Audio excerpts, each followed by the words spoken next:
Good morning, everyone. I just finished watching Mayim Bialik's recent post about how she sees things, and it took October 7th for her to see things. And I'm just so, I don't know. I don't understand why it has taken so long for people to see what a lot of us have been screaming for the last 4 years. Especially, and I hate to say it, especially the progressive Jews in America. You thought marching with these leftist organizations meant that you were one of them and that they supported you. You failed to read the charter of Black Lives Matter that had anti-Semitism written in it from the beginning. You failed to notice the anti-Semitism at the women's marches by Linda Sarsour on stage, one of the people on the board of the Women's March. You failed to listen. You failed to see. And what, now you see? Now you're awake? You're disappointed in the world? I'm disappointed in you. I'm disappointed that it had to take a massacre of the Jewish people for your eyes to be opened. A lot of us that escaped socialist countries have been smelling the same smells here in America for years, and we've been trying to tell you.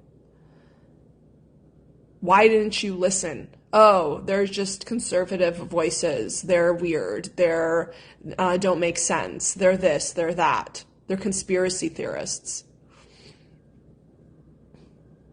I want you to ask yourself why it took a massacre of our people for you to listen.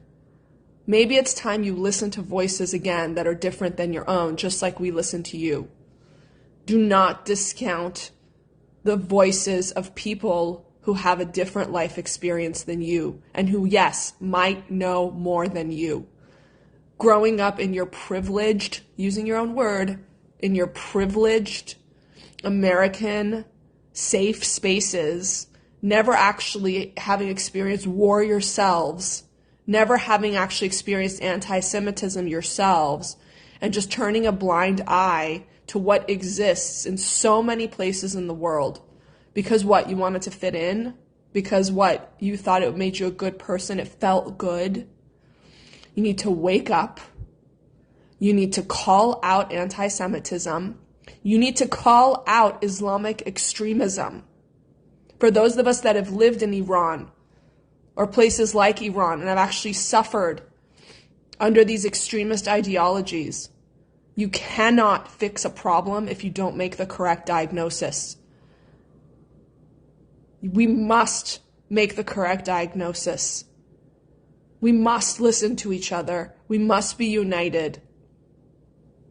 So I'm sorry that you're just waking up. I'm sorry that you're devastated. I'm sorry that you're disappointed. We've been feeling that way for years. Welcome to the club.